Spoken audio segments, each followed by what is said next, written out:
meeting.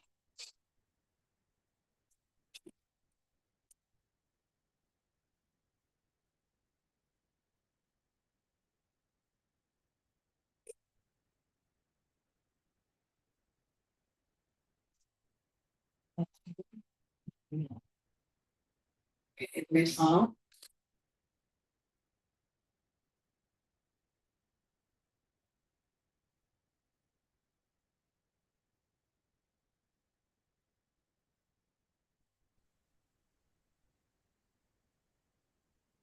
Do I make that just a little bit larger? What larger? The screen? I can do it. Yeah. Okay. Hi, everybody. As always, oops. Oh, Hello. as always, I always have even though I've been doing this for years now, a bit of a learning curve when setting up the meeting. So, it is 7 o'clock exactly, and I think we're going to start the meeting in a few minutes because there's still people arriving. So we'll probably start the meeting at somewhere between 7:03 and 7:05.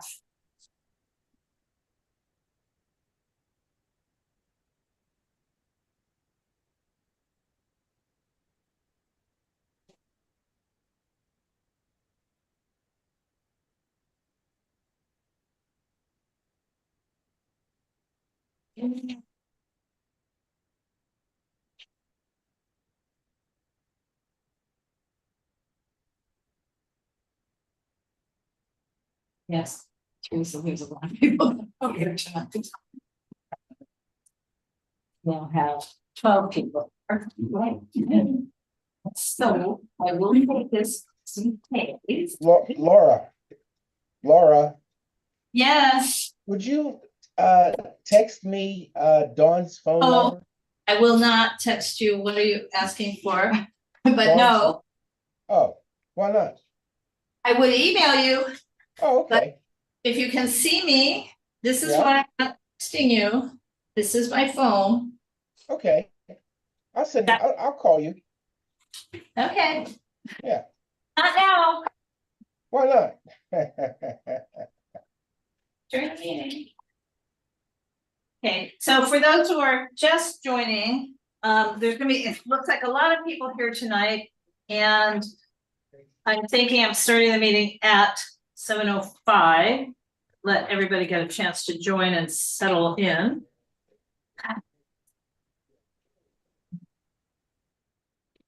Teresa, who's Dakota? Is that your daughter? Son. You've seen him before, Michael, I'm sure. Dakota? Yes. Yes, sir. Hi. Oh, that's a male. I can't tell. My eyes are bad. Yeah. We've met? Don't get me started because I'll be talking about what a great executive he is at Marvel Games. Okay. Please, not executive. Oh, see, I didn't see that up close. That's quite an icon. It's 7:03. Okay. So again, because I know people are joining right and left here, my name is Laura, I'm chairing the meeting, and we will start at 7:05.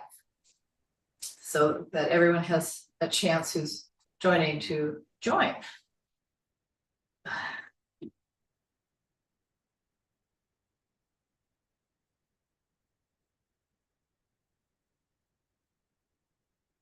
Oh.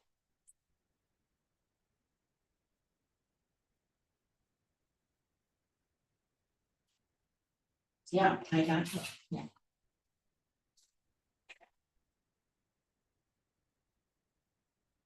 Okay.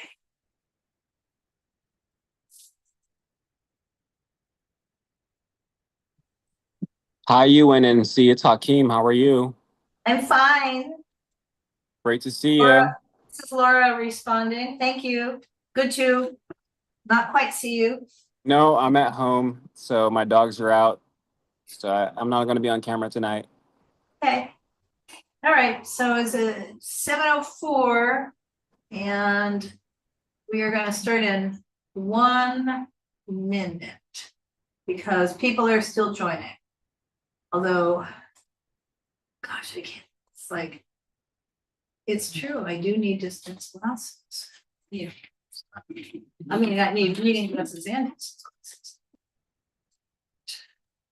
Teresa, have you been following how the tree surgeon is integrating into the planning department? Yes, I have. Okay. But do you want to give everybody an update? Well, Hakeem? Oh, wait, 7:05, I'm calling this meeting to order and then we can, do some general public comments. Okay. Hello, everybody. My name is Laura Myers. I am the, I guess, chair, supposed to co-chair of the Planning and Zoning Committee for United Neighborhoods Neighborhood Council. And I guess Teresa, if we could share the, which I've already.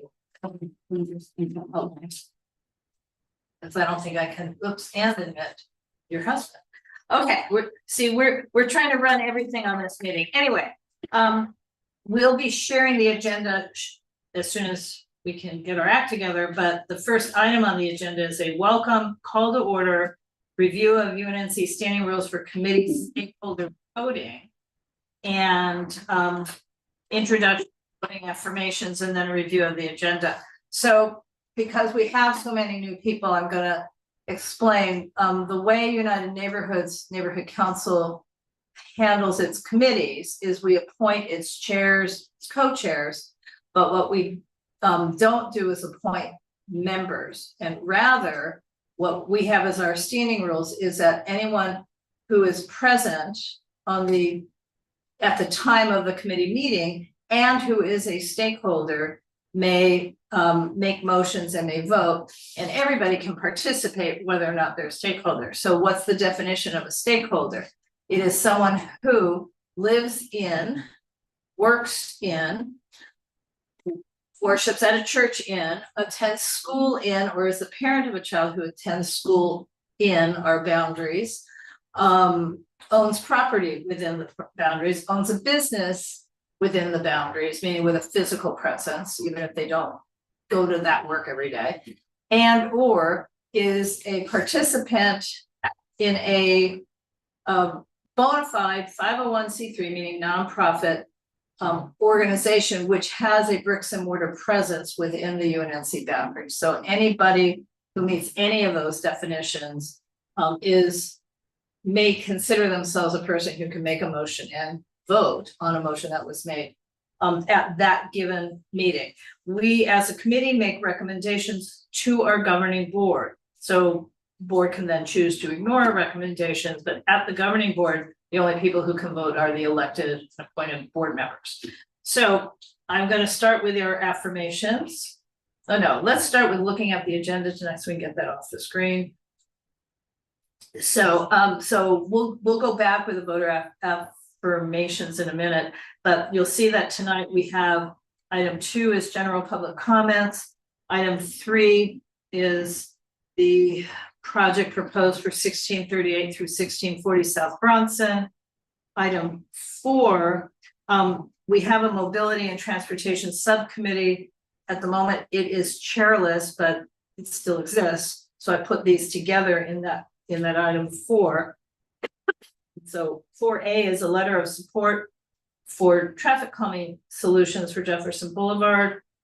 Number 4B is a discussion, similar situation, but different, about multiple traffic accidents on Adams Boulevard and what, thoughts about what we can do. So there's not a pre-prepared letter for that one. And 3, a discussion regarding, if anybody wants to be the chair of the subcommittee. Item 5 is a case that is mostly at the HPOZ, but there's also a housing, there is another component, not housing, to this approval, but it's 2037 West Jefferson Boulevard. I would have more information to share tonight if the HPOZ meeting had not been canceled last night due to lack of quorum. But essentially it's a 3-story office building on what is now a vacant commercial lot, but which was a lot that had contributing structures on it and they burned down. The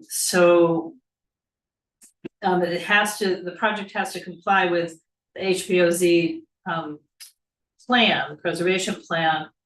But again, I wasn't able to attend a meeting where I would know more about whether or not the board of the HPOZ believes it complies. So we'll have a discussion because there's some other land use issues that I cannot report out what the board thought about the design. And then following up to previous cases, not on the agenda, but we're following up on 3812 West Adams. We have a new Council District 10 motion to expand the Jefferson Park HPOZ, because one of the results of even dealing with this case was kind of learning that our planning staff at City Hall, or wherever it is they work, doesn't seem to accept that we have an overlay, the designated scenic highway, and a 40-foot setback already in place that should have been protecting the buildings along that stretch, all the historic, because it's a scenic highway related to historic and cultural heritage. So anyway, we'll talk about that motion and maybe propose a community impact statement for tomorrow night. Okay, so who gets to make motions and who votes? It's stakeholders. So I'm going to reintroduce myself in the manner that we do it to prove stakeholderness. So my name is Laura Myers. I am on the UNNC board. I live in Angeles Vista, and I am a stakeholder, and I do intend to vote. Teresa. Hi, everybody. I'm Teresa Masonette. I live in the West Adams Avenues. I'm a stakeholder and I intend to vote. Okay, so I'm going to call people based on just the order we can see them here, which may not be the order you see them on your own computer screen. So Steve Peckman.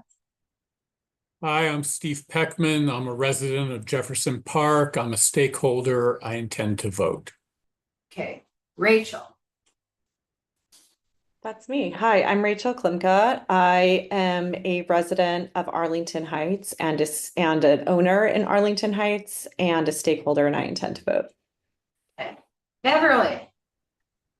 Yes, my name is Beverly Rowe. I live in the West Adams. I'm a stakeholder. I intend to vote. Is that Chauncey? Yes. Chauncey. My name is Chauncey Hughes. I'm a stakeholder and I intend to vote. Okay. Caesar. Hi, I'm Caesar. I'm a resident of Jefferson Park. I intend to vote. Okay, Sonia. I'm a resident of Arlington Heights and I stakeholder and I intend to vote. Okay, Marina. Doing really well here. I'm a resident of Jefferson Park. I'm a stakeholder and I intend to vote. James. Hi, I'm James Masonette. I am a resident of West Adams Avenues. I am a stakeholder and I intend to vote. Suzanne. I'm a resident of Arlington Heights. I'm a stakeholder and I intend to vote. This is my husband, Daryl. Same. I'm a resident of Arlington Heights and I plan to vote as well. I'm a stakeholder. Thank you. Jeff. So guessing you're not voting. I will not be voting, but I am a stakeholder. Thank you, Laura. Thank you. I can't read Danny. Danny.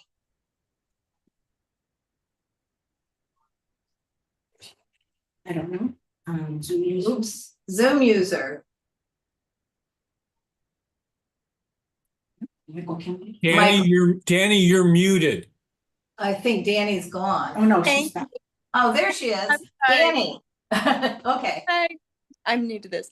I'm Danny Sampson and I'm a resident of Jefferson Park. I'm a stakeholder and I intend to vote. Hi, I'm Nick. I'm Danny's husband and same here, resident of Jefferson Park and intend to vote. Great. Michael. Michael Kimbrough. I'm a member of the UNNC Board, District 3. I am a resident, stakeholder, and I also intend to vote.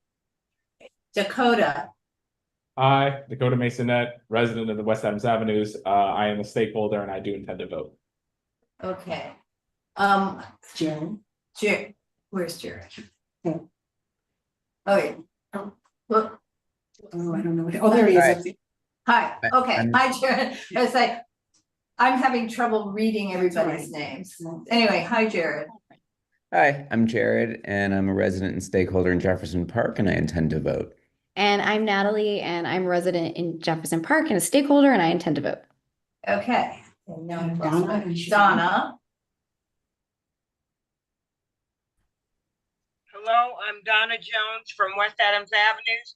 I am a resident and stakeholder, and I intend to vote. Thank you. Siobhan. Hi, I'm Siobhan O'Neill Schwenk. I'm the representative for Western Heights Region 4. I live in Western Heights. I'm a stakeholder and I intend to vote. Okay, and we have CD10 planning, that's Hakeem. Hi, I'm Hakeem. I am a stakeholder and I don't intend to vote. Okay, and we have a Zoom user who I don't know the name of. I don't know, but we also have a phone. And we have a phone number with the last 3 digits. 531. 531. That might be almost, oh, there are 2 people. Yeah.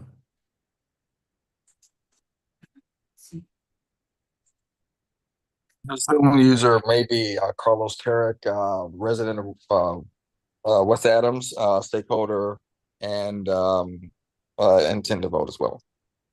So that's Carlos. All right, yeah, letting some more people. Yes. All right. Well, one was Rachel's cell phones. It might have been people coming back. Okay. Okay, so we're all good. Somebody else is Yeah, coming. I just, oh, you It's want all to right. find out who that person, William is. Hi, William. We are, if you choose to participate today, we are asking for verification and verbal affirmation that you live in the community. Did he leave? I don't know. Okay. Okay, all right, so. William, you need to unmute in order to be heard. I don't know that he's still here. Oh, there he is. Hi there. You're on mute, sir. Well, I don't. There he Hello, is. can you hear me now? Yes, we can. I'm sorry, first time I'm using this app. Wow. Yeah, I got all lost. Yes, that's To okay. different places, yeah.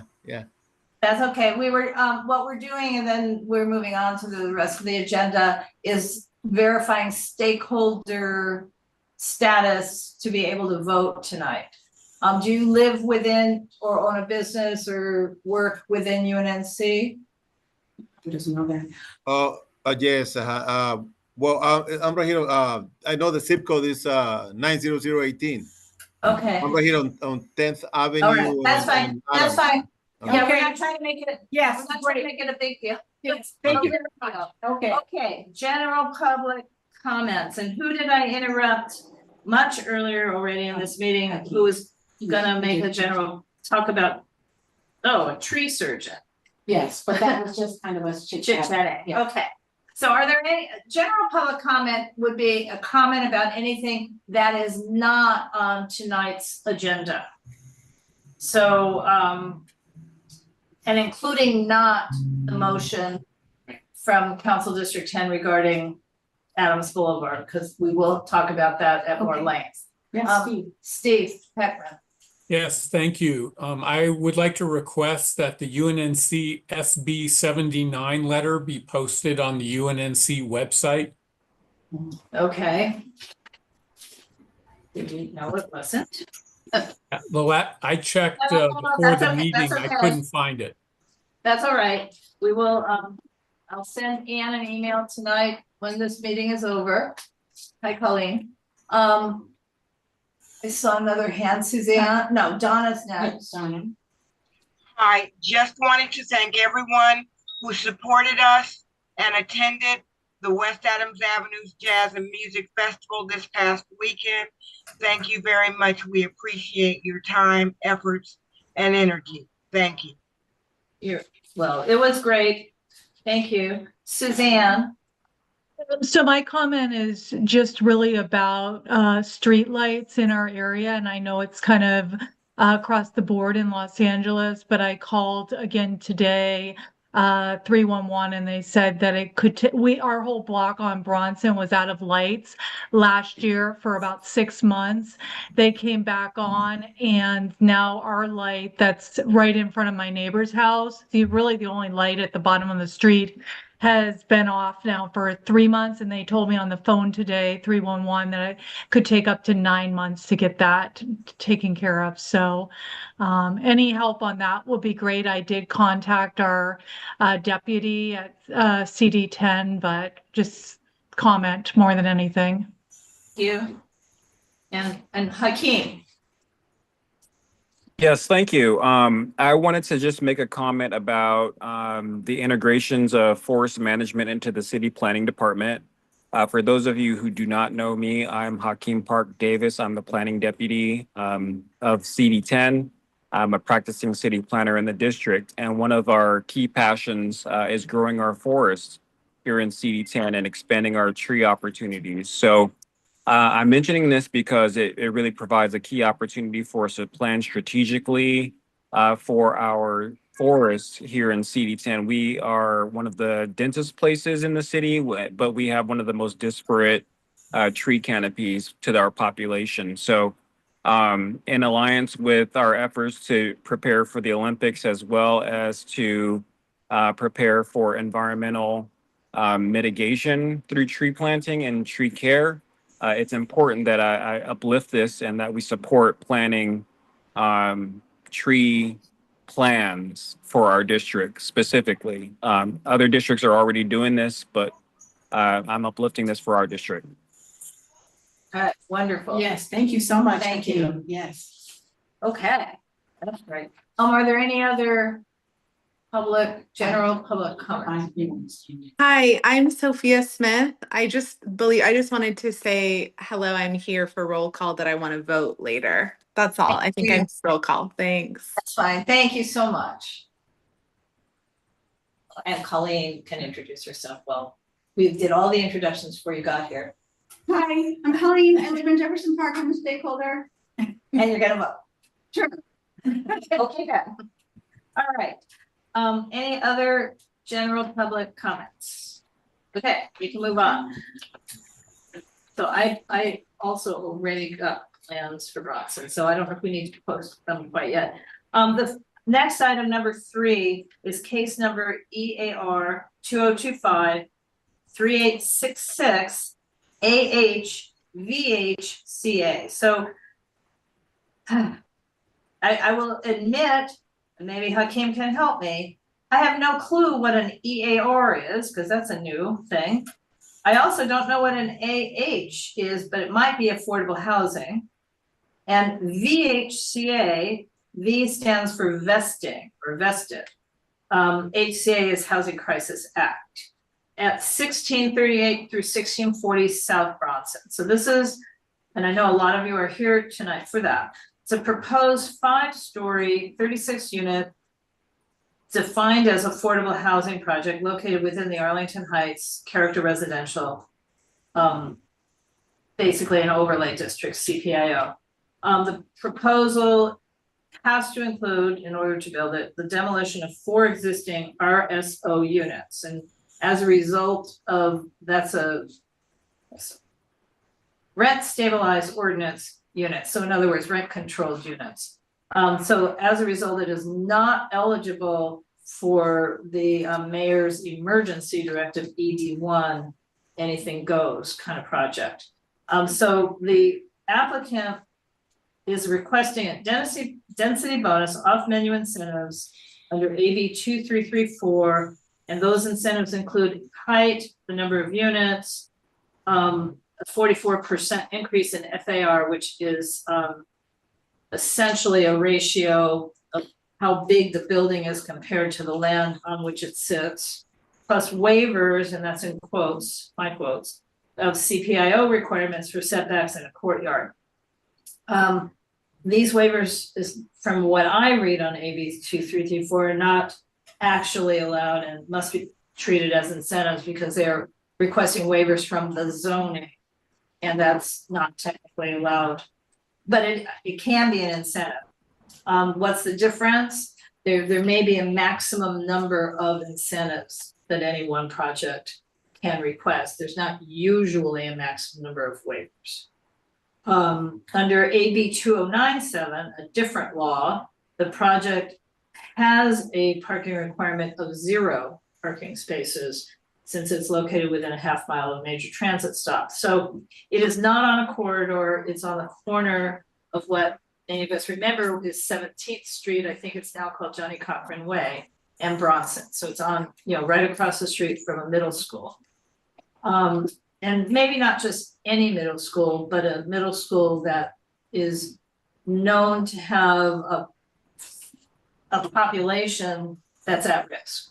So in other words, it's a school that is a more sensitive site than some sensitive sites. Okay.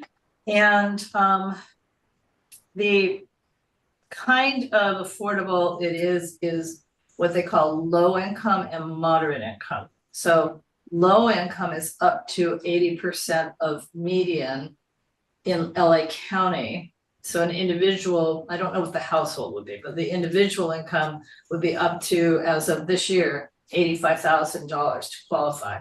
And the moderate is up to 120%. So it's, you know, more income. And I think the minimum income to be able to afford the affordable units would be $43,000. Okay. So what is before us, Laura? Well, we're going to look at a piece of this plan that shows what they're asking for. Yeah, I know. What's before us is that the project's quite controversial. The community has asked for a community meeting if there cannot be a hearing, or both, with the council district and the planning department, and ideally with the developer. The reason I rescheduled this for UNNC, if anybody's wondering, because we took a quick look at it a couple weeks ago, is because if there is a community meeting, which I hope there will be, UNNC can't really speak at it or about this topic if we haven't made an action at the board. So that's, you know, we're here tonight to be able to make a recommendation to the governing board as to what we would be addressing at this time. Okay. So the other thing I should tell everybody is I did talk to the developer's rep, and they're still describing this as an ED1 case. So it seems like, but I don't know for sure, that they used the same plans and just retitled it to the different, I'm trying to say different. So Laura's going to explain what ED1 means. Right. And if it's an ED1, then that means we have less flexibility in contradicting some of the requests that they're making. Right. So if they're still considering it an ED1 project, but they're calling it an AB 2334 project, and an ED1 project under the mayor's executive directive basically said you don't need to match anything. You know, it doesn't matter what the zone is, doesn't matter what the development requirements are, doesn't matter the height district, that you don't have to match anything. You are free to build the building. But does it also allow the demolition of an RSO? Not any longer, and that's what caught them up. Okay. So the first version of ED1, well, did allow demolitions of RSO, and now it's on the list of no, you can't do it. So they may well have not anticipated a change. Okay, so we don't think the developer, we think the developer now recognizes it can't apply for an ED1 because it won't be able to demolish the RSO units. For ED1. For ED1. So it's going, they're asking to go through the planning process a different way. And that would still include the demolition of the RSOs. And they also want to put in 5 stories, how tall? Oh yeah, 5 stories, which might be allowed under state law. I mean, in other words, some of the things they are asking for would be allowed somewhat by right, but there's some nuances to this. So because they are doing the demolitions, because it's an RSO, their application was deemed incomplete for a number of reasons. So right now it's a little bit on hold because they need to finesse the application, and maybe Hakeem might be able to explain more or not, because it's been kind of murky what we're hearing from the planning department. But for example, because of other state laws, the 4 families that are being removed are supposed to should be offered units equivalent back in the building, but none of the units as designed would be equivalent. They're smaller. So that hasn't been taken care of. That it's unlikely they could then qualify to move back in, but they need to build the units that would qualify. And the other important nuance that the planning department has not acknowledged yet is that the California Supreme Court, more than a year ago, in a case not involving this community, but involving Los Angeles, ruled that a city does not, in fact, have to approve a Housing Crisis Act application if the project does not fully comply with zoning. They still can approve it, they don't have to. And because we have the CPIO with development requirements that they're asking to not have to do, the city does not have to approve this project, but it can. Okay, you know, there's no reason. I mean, it's just they don't have to. So we're here today to try to get some feedback from the community to find out their thoughts and if they would like for us to submit a letter. So if you want to start off with Steve and then go to Hakeem, or well, I guess I should start off with Steve because he's the only person with a hand raised, but I'd really like to hear from the neighbors. But Steve has his hand, Steve has his. My hand was up, and Yes. to focus And that, to focus this, it sounds like there are 2 items we want to achieve tonight. One is to request a meeting of the community, the CD10, the developer. That request has already been made and acknowledged. Okay. We're just trying to figure out what we will say at the meeting when it happens. So the only thing that we need to do tonight is define what UNNC members can speak to at this already arranged meeting. Not members plural. UNNC walks into any sort of meeting with one singular. Right, UNNC representative at the meeting. So we're trying to get some feedback from the community tonight. How specific do those points need to be, or can it be as general as anything regarding the application? They can be whatever we talk about tonight and decide and recommend to the governing board, and if it agrees. Okay, I would Because strongly recommend that it be kept as general as possible in order to allow maximum flexibility for whatever comes up during that meeting. Okay, well, what I want to, yes. Okay, thank you, Steve. Are there any community members from Arlington Heights? That is that neighborhood, right? Yes, Arlington Heights have some comments or thoughts they'd like to share. I think Rachel, Sonia, you guys live in that area? Okay, I see hands. I don't see the little digital yellow hands, but I'll start with regular hands with Rachel. And then Suzanne, and I didn't see Sonia's hand, but that's okay. Let's start with Rachel. And you can go first if you want, go ahead. Or Suzanne. Okay, I'll go first and then maybe Daryl will add. So we've lived in the neighborhood for 23 years. We've owned our house here for 23 years on Bronson. And throughout the years, the parking situation, the traffic situation has gotten worse. And I know that even when the Starbucks was built here on the corner on Crenshaw, I know Laura was very involved in the traffic report on that. I left today at 8 o'clock to go up to Larchmont, and just getting out of the 1 square radius, and the only light we have is up on Norton now, and there was about 10 cars in front of me. I can't even imagine one with a 36 unit building up the street. That's not even talking about parking, but how we're even going to maneuver around our like little square, 1 square mile, or 1 square block, because it's just gotten out of control. We've got huge buildings being put up all around us, maybe not on our street, but so I just that's a huge concern. The parking's another concern. We're lucky. We have a very long driveway. We can fit like 5, 6 cars, but for people that need to park on the street, it's already bad, like on street sweeping days. I can't even imagine adding 36 cars, because even though we're going to be close to a subway station like in 20 years or whatever, or we are close to the bus, everyone's going to have a car. I mean, I don't know who's taking public transportation 100% of the time. So that's my comment. I don't know if Daryl has anything to say. So Yeah, my problem is pretty much the congestion, we've, like, as Suzanne mentioned, we lived here for 24 years. And just over that amount of time, you've seen a lot more traffic in this area.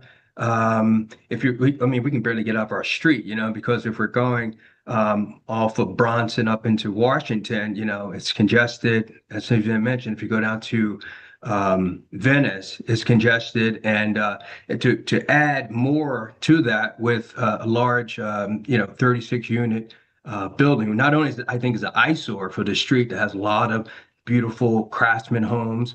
We try to take care of our area. I think it'll be an eyesore. So I don't think that's just the best location for a building like that.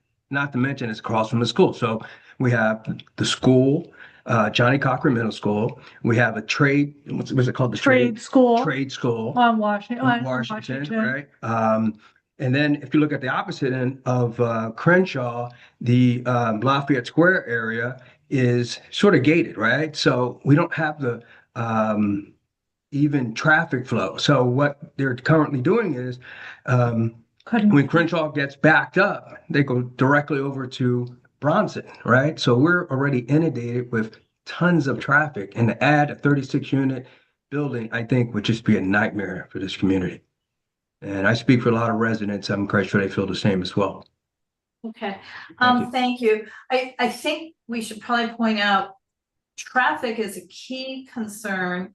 And Hakeem, I was trying to read that AB 2334. It's it's a mess, but it's a repetitive legislation, but it does seem to imply that it's not a valid law to use when there's traffic congestion, that there might have to be a traffic study.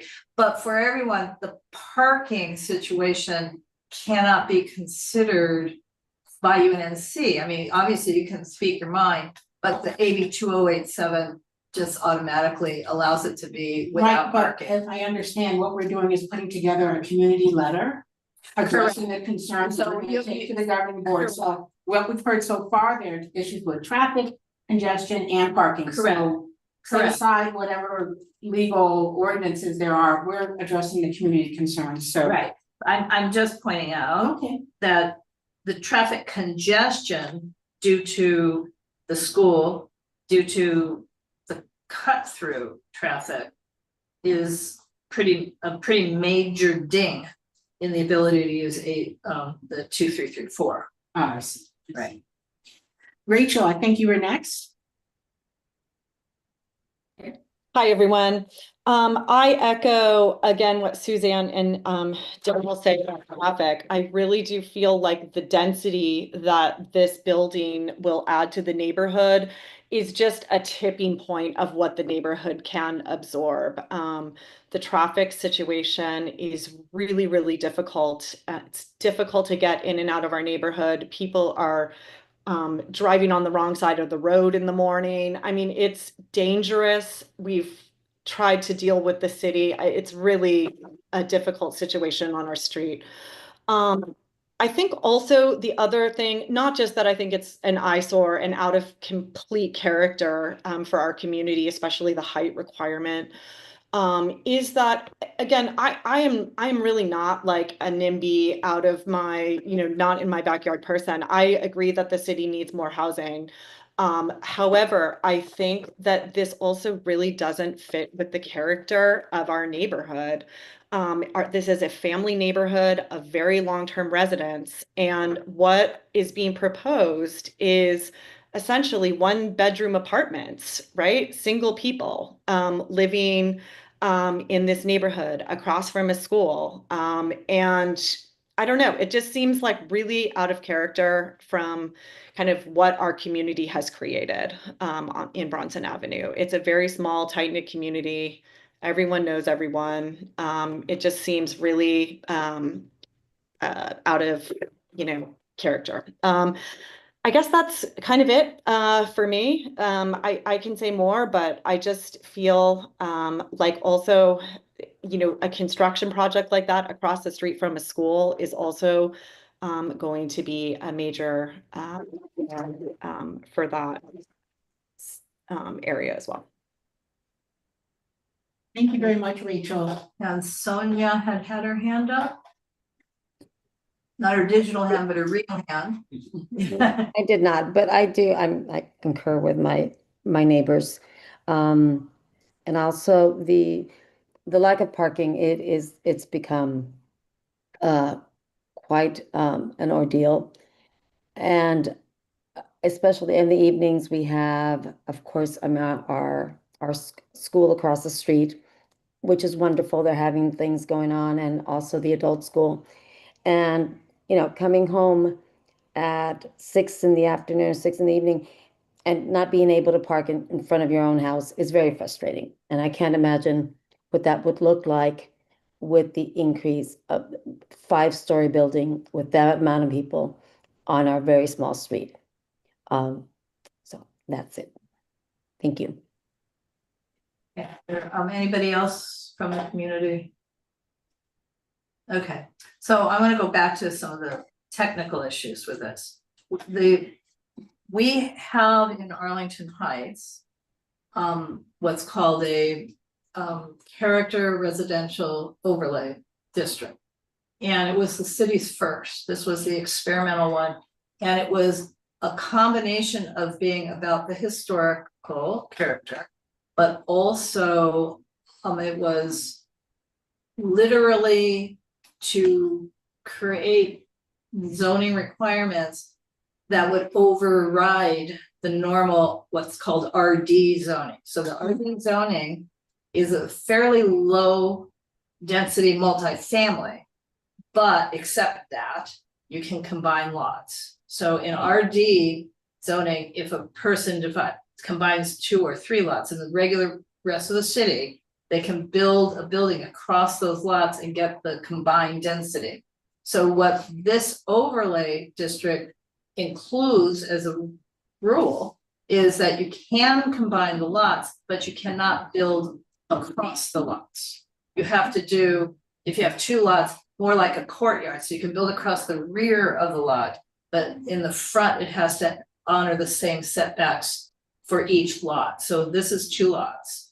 So one of the main thing they want to waive is the requirement that they can't make a big building that they would have to have on Johnny Cochran Way, and then on the split between the next 2 lots, 5-foot setback. So that'd be a 10-foot courtyard more or less in the middle, and 5 on one and 5 on the other. So it would, facing Bronson, would appear to match the character of construction of development on the rest of the neighborhood. The other thing that's really easy for them to fix, so I don't even know why they're asking for a waiver, is a requirement that you cannot build a building that has one straight line.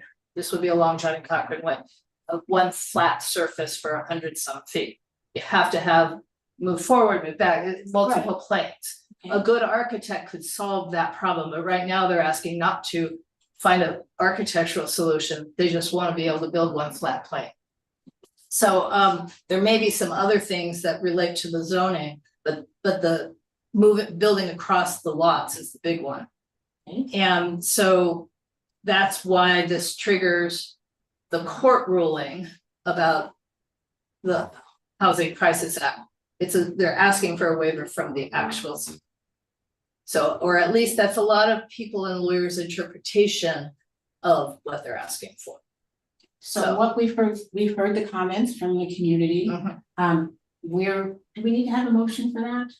Well, we do. We need to have a motion to take to the governing board. You have more? No, I don't. I just want to make sure that there are, Steve, are no other comments. So I move that I recommend to the UNNC governing board that the designated representative of the UNNC be allowed to speak on all points related to this application that may arise during the meeting. Okay, I know you want to be really general, but I think that's way too general. Because it's not just about the meeting. Ultimately, we have to write a letter to the planning department. So let me say what I think the motion should include. Laura, I have a question. Can I ask a question? Sure. Okay, so, long-term resident here in West Adams, I've noticed that we have had within probably a mile radius, we probably have had 6 high-rise or large apartment complex put up in this area in the past 4 years, right? There's probably not enough to comply with all the housing needs, but yes, we have. Oh, well, the reason we've had more than 6. Okay. There's many more than 6. If you're talking about the UNNC area. Let her ask her question so we can get Colleen and get this vote. Go ahead, Beverly. Thank you. So as I drive the city and other communities, I don't see the building because if my mind serves me correctly, there's another building, a green building right on Washington and 10th Avenue that's almost completed. Correct. So I'm just wondering, are there any limitations as to how many units they can add within, a certain distance within, adjoining communities? Because it seems to me like we have more than our share of affordable housing going up in less than a mile radius. The key answer to your question is no, there's not really a limit. And maybe there should be. No, I mean, Washington Boulevard is zoned for housing now. And like I said, there's the one you just pointed out, there's one at Washington and 4th. Almost completed. Right across the street from Washington and 4th, the new construction, there's the rehabilitation and adding units at 4th and Washington on the north side of the street, all affordable. So we do have a lot of affordable housing. Those 2 projects are actual affordable housing, meaning extremely low income and very low income. Well, I don't. But there is the limit. Our area was rezoned. South LA and West Adams, Baldwin Hills, Leimert, for an combined increase between those 2 community plans of well over 250,000 units, not just our area, but I mean, the 2 plans. And that, so the plans say you can build housing. Problem with this location is it's not on corridor. Its zoning would not normally allow this kind of building, unlike the other ones that we've been just now discussing. This is putting a R3 to R4 for bigger size building in the middle of a R1 across the street, a sensitive school across the street, and then on that actual block an RD 1.5, and this is not a huge lot, so it would normally allow 5 units. Not 36, so that's different. Okay, Colleen and then Suzanne. Yeah, so I was gonna ask, maybe if the community has any input on the incentive/waiver requests that you had enumerated, Laura, because it seems like those would be very good things to include in the letter, because they're very specific and they probably require findings. They probably require that the planning department make findings in order to grant those things. Right. So that those addressing or having some community input on the advisability of those incentives or waivers, might be worth addressing. Okay, so let's talk to Suzanne, get Suzanne's comments, and then we're gonna go back to Steve Peckman and see if we can modify his motion. Suzanne.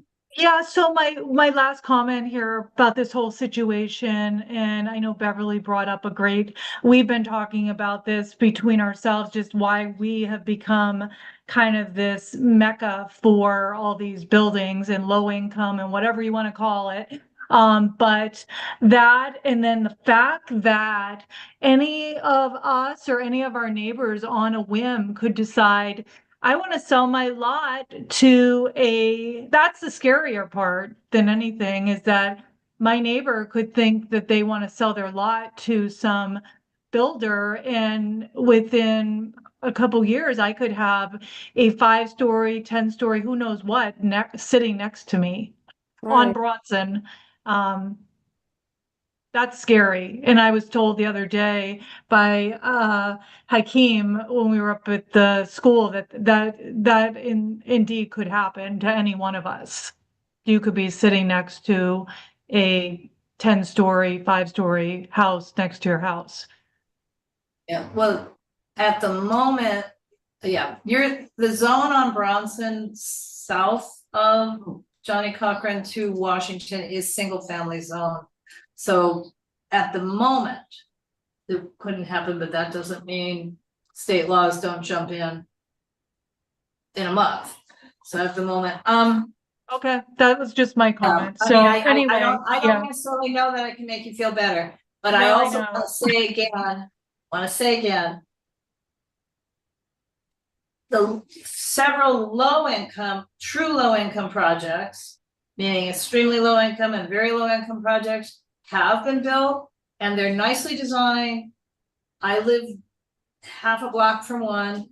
They're not a problem. We shouldn't be discussing whether these projects are low income or very low income from the point of view of why are we having them dumped on us? Because they're not exactly, in my opinion. This is my opinion. I mean, this is a community meeting, This is a so. community meeting, in my opinion. Okay, that's. However, this project isn't for people who we would consider low income.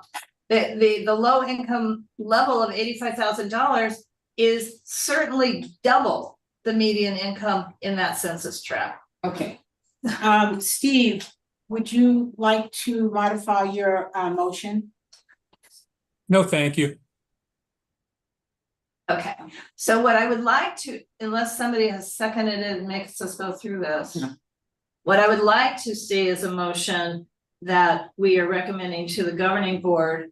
Quick question, Laura. I'm trying to raise my hand. It's not recognized. Yeah, I see you clapping. I didn't know what was going on. No, that's okay. That's me. Okay, so I'm just trying to get my arms around this because I've been listening, but I'm not clear. Are we against the project or are we against the density? Well, at this point, it's hard to untie the two. So at this point, because I would ask Hakeem in CD planning. I'm here. Okay, where are we as a community on this project in terms of support from the council office? Can you commit at all? Well, we're definitely committed to what the community is committed to, right? You guys are telling us that this scale of density and this volume of units is incontiguous with your community's character. So that's what we're standing with, because we're standing on what you're standing on. Okay, given that then, are you able to, at some point, restrict the number of units in favor of approval?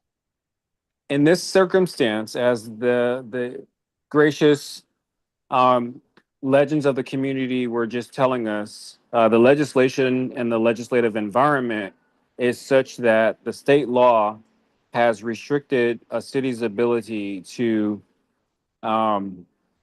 grant certain or to deny certain incentives for the provision of affordable housing. And currently, this particular application uses a legislative structure that is allowed to be stacked on top of other density. So they get more than the usual.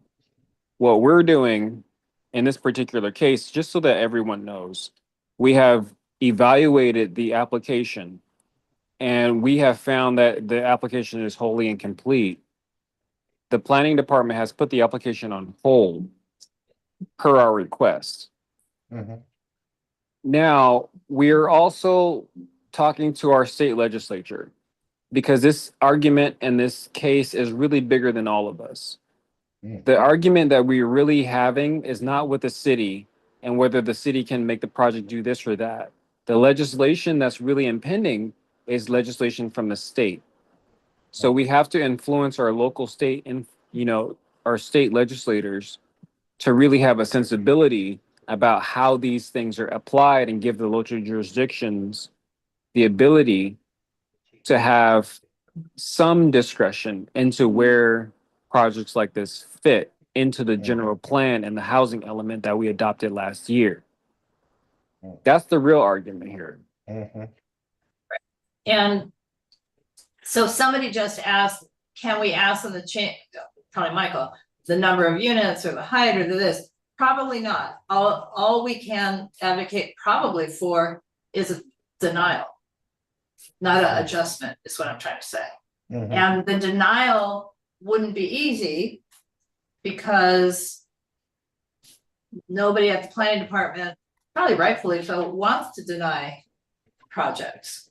That's a severe liability to the city to deny a project. No, that's what the city attorney is telling you, but I'm sorry, because I have read the Supreme Court ruling. The city does not have liability if they follow the California Supreme Court ruling and turn something down that is asking for relief from the actual zoning, which this one is. So, but the city attorney has not been very open about this and several other cases that the city attorney has lost badly at the California Supreme Court level. So that's me personally advocating again, that it's, it's just wrong. I mean, the city attorney should be giving advice based on actual cases and not the city attorney's interpretation of cases. So noted. I'm just saying. Could you please make? So what I would like to see a motion is that we address the in a letter, and then we can say it at the community meeting as well, that because Bronson is inundated with cut through traffic and other traffic congestion related to the school, that there must be a traffic study before any approval on this. And that the requested waivers must be characterized as requested incentives, which they have every right to ask for an incentive. And then the planning department should be calculating how many incentives they are eligible for based on the level of income they are proposing. Because again, my understanding in reading the state law is if it's low income, you get fewer incentives than if it's extremely low income, and so on and so forth. Okay. So I'm taking a rather strong view of what our motion should be. It doesn't have to be much more than that. I'd also like to point out and request a redesign on that 100-foot. Yes, and certainly a redesign on the Johnny Cochran Way front elevation. Okay, great. Thank you, Laura. Is there a second to that? Oh, how many did you have? Well, actually, I would like someone to make that motion. I'm cheering, unless you want to be, I can hand you the virtual gavel. Yeah. I just wanted a clarification about that shot adjustment that is that one of the waivers that they're asking for? But it's also something they don't need to ask for. They can just fix it. Oh, right, they can just do a better design. Yes, they get that. But then that's focused on that part of our motion could be focused on the waivers, not necessarily on, I don't like your facade, but more. Well, it's a waiver from a requirement. Right. Yeah, but that's what the motion can then Yes, be. address it that way instead of specifically saying, even though I really would like to say it's a bad design, you need to redo it, but yes, I understand. Okay, so if I can pass the virtual gavel to Teresa, then the motion, Laura made the motion. Okay, Is there a second? Who is that? I didn't hear the Oh, person. Rachel, who it was Rachel, It was, oh, Rachel? I think. Oh, Suzanne. Who seconded it? Oh, Rachel. Okay, Rachel. yes, thank you. Okay. All right, so we're gonna call, any further discussion? Okay, if not, we're just gonna call for the vote. And do you want to? just- Okay, so, yeah, we don't need to do a roll call, but, to vote. Oops, I see Caesar, is that a finger up? Is that what? Thumbs up. Can you reread But the, you have the vote, got it. can So you reread two- the motion, Laura, please? I Reread the cannot motion. read the motion, Michael, sorry, because as you must know, the AI is busily taking it. Don't know if Teresa can launch it. I don't, there must be. Generalize, you I have didn't- to notes. or- Yeah, well, these are my notes, but I didn't make notes on a motion. I don't know how to. Here, hang on. There must, I think there's a way to show the captions.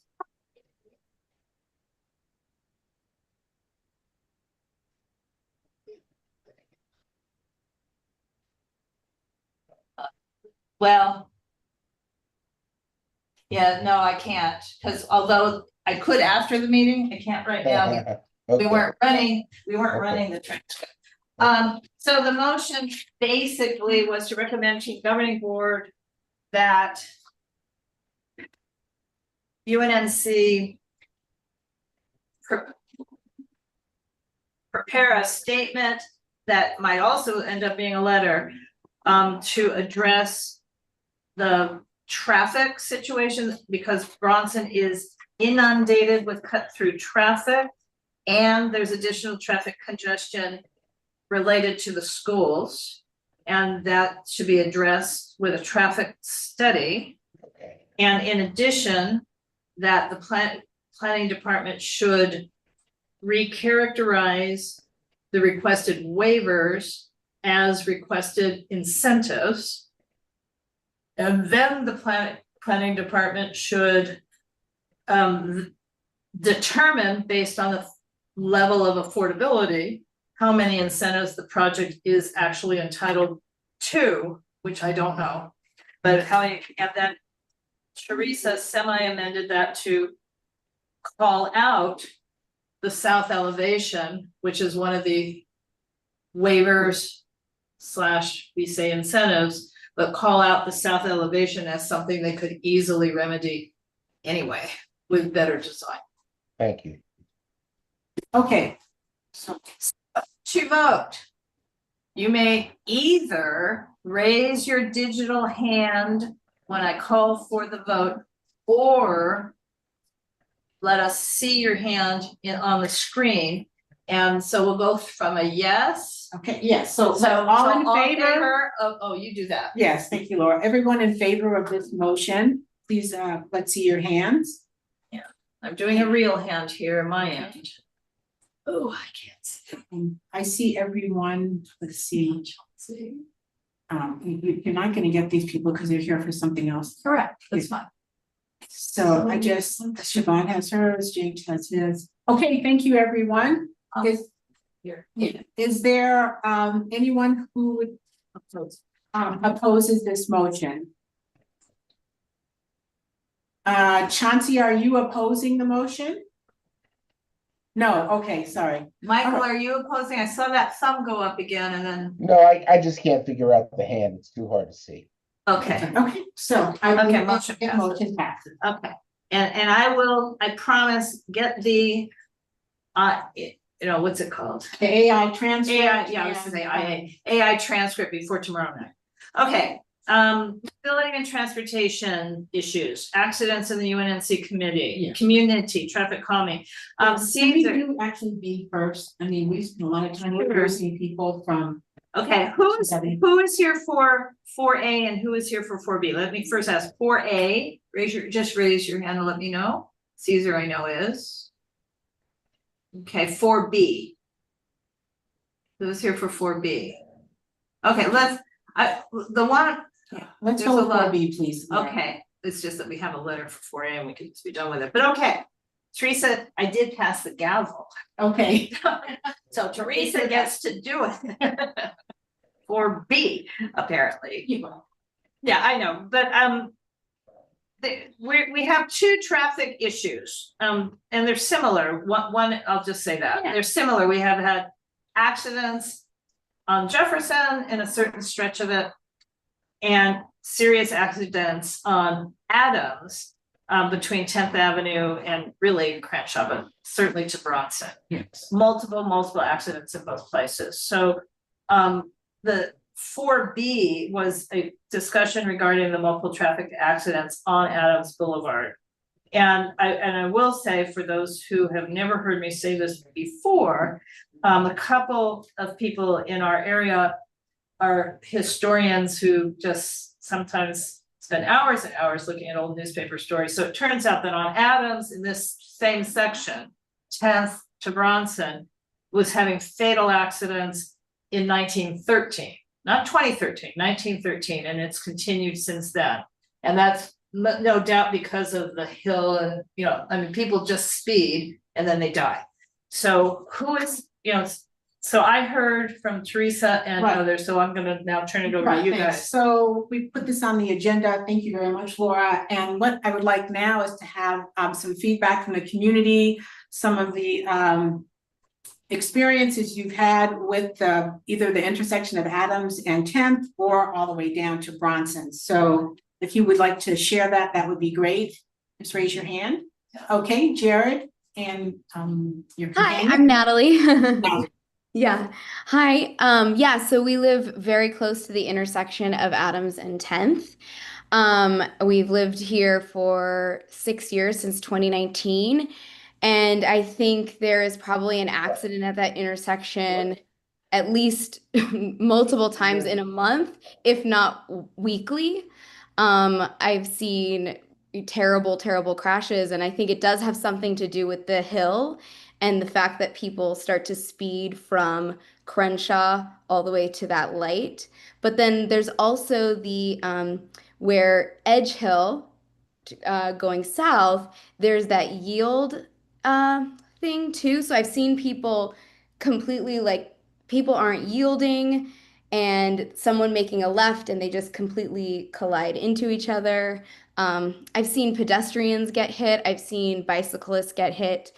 It's treacherous, and it's a really scary intersection. And every time I go through it, I look 1,000 times because people run the red light. And it's fascinating to me that it's been having this problem since 1913, because I really have felt like there is like a weird, for lack of a better term, like curse of that intersection there, because it's almost spooky and bizarre that there's constantly something happening there. I don't know. I won't just go on forever, but Jared. Oh, no, I think a lot of people feel that way, that there's some bad juju in that intersection. I saged the block. I was like, something, I don't know. And it improved things for about a year. It helped for like a tiny bit.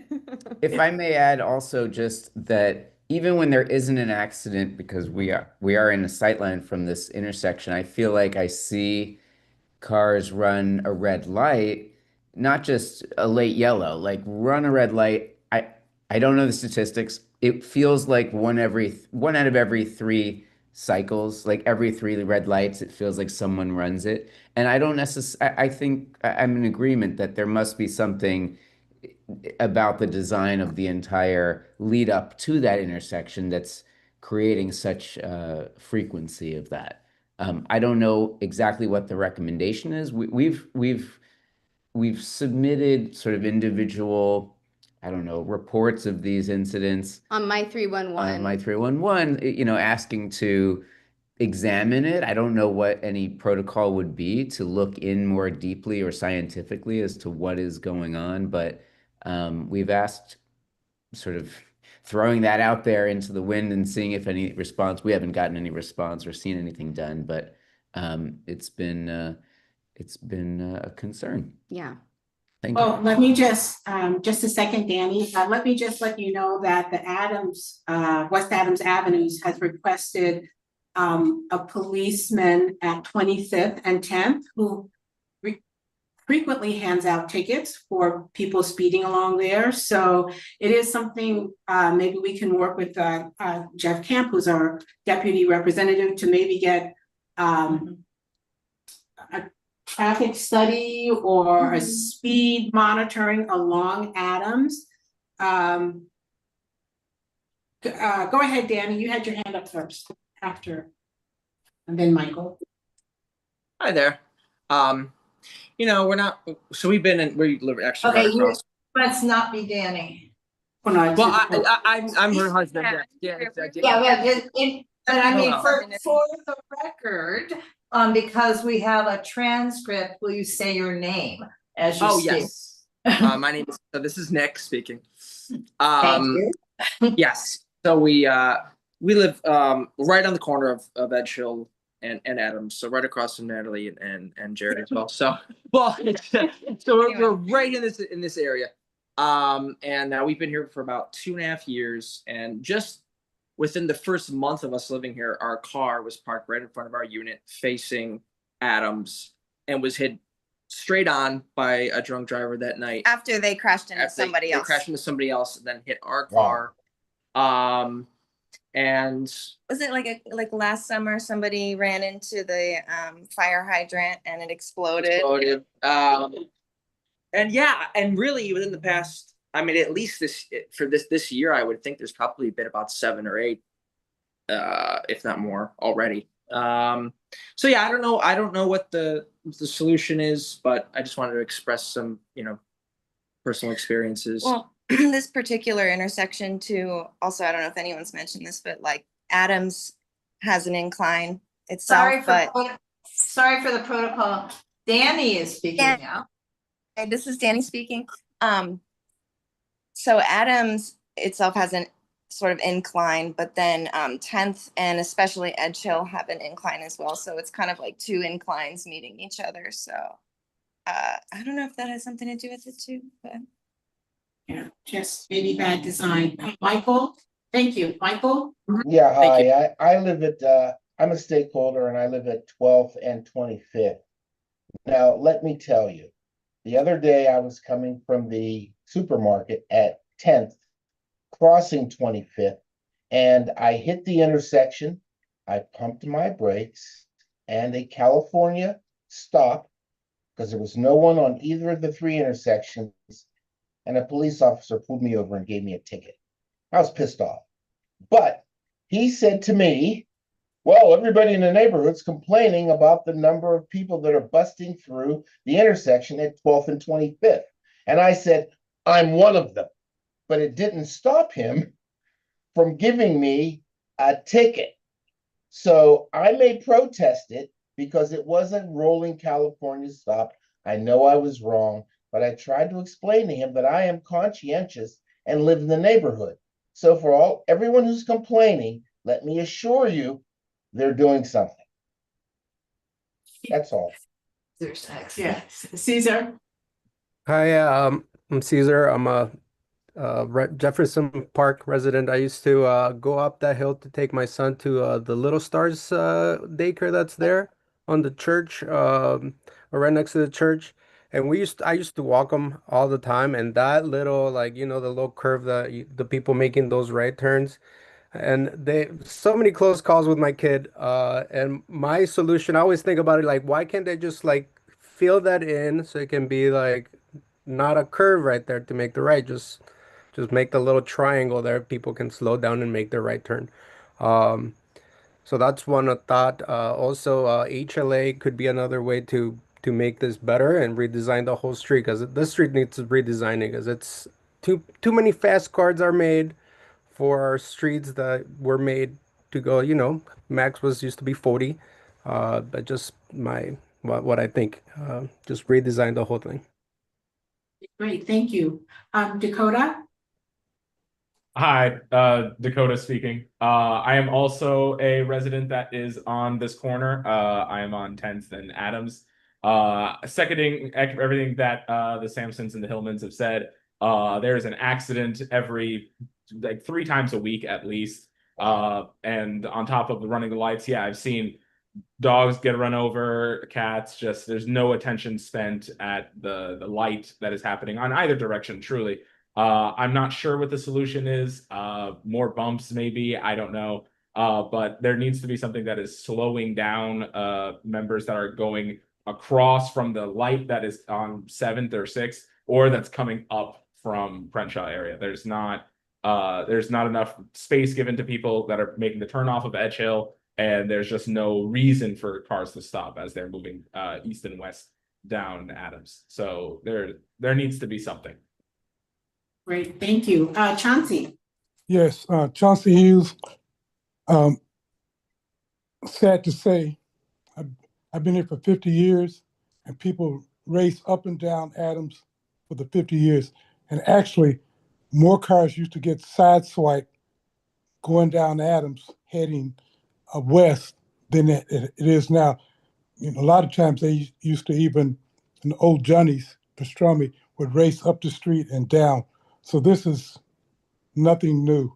They've been doing this for 50 years, just racing up and down the street. It's like that, especially on the weekends, and it's always has been. I don't know the solution, but it's like I say, I've been here for over 50 years, and it's always been this way. Great, thank you, Chauncey. Donna? I think I'd like to say my brother was killed at that corner many years ago. So I definitely remember a lot about 10th Avenue. And it's not just 10th Avenue, it's all up it. Once you cross Crenshaw, they come up the hill like they're coming bats out of hell. We have met the bar for all the solutions like Rossmore got, like other areas to slow the track. We've met it. We don't need to meet it anymore.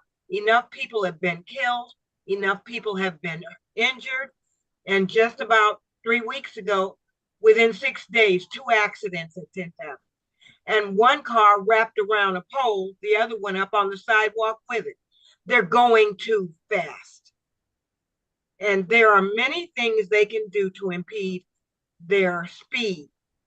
But they keep telling us we don't meet the bar, we don't have enough money, enough people have been hurt. And as I said, people have been killed. Somebody from my family. Thank you, Donna. I see that Jeff Camp, he's our senior deputy with CD10, has put his email address in the chat. Jeff, do you or Hakeem have any ideas or? I have a question. Oh, sure. One more question. Oh, Michael, sorry. Yeah, yes, one more question. I know some time ago there was talk. It appears that we have 2 situations. We have 25th going north and south, and we have Adams. It does appear that the Adams situation is more critical, but there was some talk along 25th at certain intersections of proposing roundabouts. And I have not heard anything further from that. So I would put that to Jeff and Hakeem to comment, please. Look, could you Yes, hold I'll the be comments? happy. Wait. Let me just add a question. We had been advocating for a long time to put a light in at Montclair across from Johnny's. Did that go in? I had thought I'd heard it was approved. It's still being worked on. Yeah, because that wouldn't solve all problems, but it's another, it just seems to me that if we start slowing them down along the way, it'd be hard to come to speed by the time of test. Okay, so go ahead now, CD10. Just a second, Jeff. James, did you have your hand up? Another. Yeah, I just wanted to make a comment. This is James. I'm a resident, and I drive that almost every day at that intersection, and I can't tell you anecdotally countless times I'm seeing either an accident being addressed or debris from an accident prior to me hitting that intersection. And I don't know what it is from Crenshaw or from 7th on either direction. It seems to be like a race to beat that light or one of those lights, because it's a gauntlet. And past that, even on Adams and 10th and 9th, There have been so many times when we hear an accident and I go out to go and see if there's anything we could help or anything and calling the police. And it just seems to be a monthly issue. I have asked Southwest to get a report for the last year of how many accidents have happened in that intersection, because it just seems to be for those of us that have been here, 15 years or so, progressively worse. Not for those that, Chauncey that's been here 50 years or so, but it's seems progressively worse. And I don't know if it's needs a turn signal or something else, but something needs to be addressed to kind of slow down that traffic.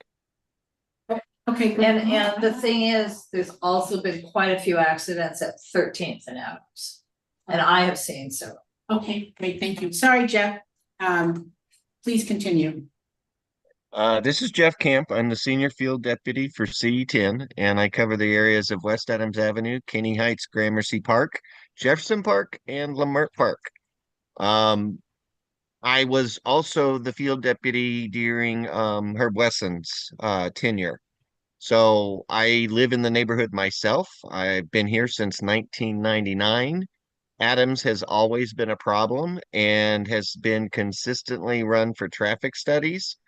I'll be more than happy to do it again because I've already working with DOT for Arlington, which is also another hill and slope that people love, and it's historic. It's known for its, oh, I can't wait till we go down. Here's the wee. Jefferson Boulevard has been having some issues as well. And Allie and myself met with Asana and their leadership team at the school last week, and we'll be doing a traffic study there. And we discussed several issues that needed to be looked at and changed as well. The Avenues Quality of Life Committee meets on a regular basis, and we are going to be securing, Michael, that roundabout. It's not going to be the classic roundabout that you think with the cement and plants and everything in the middle. It's going to be bollards and the stop sign in all four directions in the middle at 10th and 25th. We're going to try to secure a second one to go on 6th Avenue. Some of the things that I will recommend to DOT, and I'm not a professional here. That's why I want to make suggestions that I've seen work in other parts of the city, but I'm going to let the engineers tell us what really will work and what really needs to be done. Speed bumps are not going to happen on Jefferson Boulevard nor Adams. The street is too wide. It just will not work. But there are things called speed tables, and they are longer and wider and cover both sides of the street. So the whole entire car is lifted up and then brought back down. And I guarantee you that does help with slowing on major thoroughfares. I did it in the valley in front of a school on Burbank Boulevard, which is a major thoroughfare. So these are some of the things that I will be recommending to DOT when I request another traffic study for them at this specific area, basically from Montclair to probably 9th, since we're dealing with 10th and Edge Hill, that intersection. DOT will be also meeting with the school on Jefferson Boulevard so they can see firsthand some of the things that Allie and I witnessed when we were there at the school for pickup. As everyone here knows, and we heard everybody talking about it, there is no one solution. People are idiots when they drive. A drunk driver, nothing's going to stop them, unfortunately. Enforcement has been in the area. And if you want more enforcement, ask me. But as Michael will tell you, the residents get it too, because the residents can be part of the problem. So I put my email address in there, and I would like to ask the Hillmans to please send me the stuff that you've been putting out there on 311. I can share that directly with DOT when I request a traffic study, and we're working to find solutions to the myriad of issues. So Jeff, is Um, there a timeline on that roundabout at 10th and 25th? Can you be I more that specific? that I do not know, but I will tell you, and this is another thing, folks, that we're dealing with, especially this year, is because of the budget. It's decimated, it's gone. They've Mm, even eliminated the speed hump program. We're mm, hoping it comes back in the summer of 26, but wow. speed humps are gone. Mm, Um, but I did get an okay from DOT that they would install at least one of the roundabouts. And with the Avenues Quality of Life Committee, it was decided to do 10th. And if mhm. we could do it, 6 second. Beautiful. Thank you. Oh, I have a question for you, Jeff, because we were talking about the roundabouts when Mike Davis was coming in with all his ideas and saying he could do this, that, and the other. So why was it decided to put the ballards up instead of the cement? Because was that due to budget? Budget cost, and also where they've been put in other places of the city. Yeah, like Somebody has to yeah, I know we here. know where they are. We did the study. We did a lot of work to get the actual Yeah, roundabouts. We I, know where I they I are. know we did, but here's what happens when you use a cement roundabout that has landscaping. Either someone has to take care of the landscaping and water it, or it has to be plumbed for water Mm, and irrigation in order for that to work. mm. So I will Culver tell City, you, West Hollywood, those communities can do that, but West Adams cannot. Beverly, come on. No, I'm asking a question because I get tired of the excuses. And we've had deaths in this community. We have accidents constantly with the traffic and HLA trying to put in bike lanes and cut 4 lanes down to one way. We're headed way worse than where we are right now. And everyone, I will tell you, I will tell you that the Bollard roundabouts have been working in Jefferson Park. Mhm. whatever, Jeff. It's Thank true. Well, Okay. I'm sorry, Beverly, we can agree to disagree, Thank but you. I've Well, been working. we're definitely gonna do that because I'm just have had it with the excuses. Seriously. Okay, you know what? Trying not to have a lot of back and forth All right. on this. So I just want to thank everybody for coming out and sharing. And we need to do Caesar's thing.